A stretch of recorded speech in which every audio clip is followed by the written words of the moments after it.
কৃষ্ণ দৰ্শকবৃন্দৰ লগত আমি এটা ভিডিঅ' শ্বেয়াৰ কৰিছোঁ। ভিডিঅ'টো চাওক।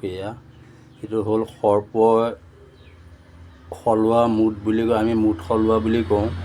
তেওঁলোকে মাজে মাজে তেওঁলোকৰ ওপৰৰ অংশটো এৰি আকৌ নতুনকৈ হেৰি কৰে, মানে পুৰণাটো এৰি দিয়ে আৰু নতুনকৈ হেৰি মুঠ সলায়, মানে চেঞ্জ কৰে।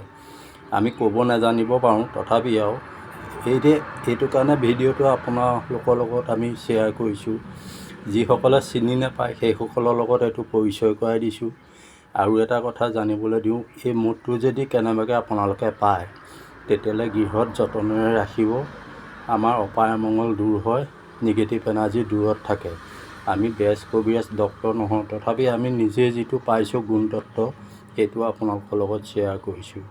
গতিকে ভিডিঅ'টো ভাল পালে লাইক কমেণ্ট ছাবস্ক্ৰাইব কৰিব। আজিলৈ আহোঁ, আকৌ ভিডিঅ'ৰ দ্বাৰা আপোনালোকক লগ পাম। কৃষ্ণ।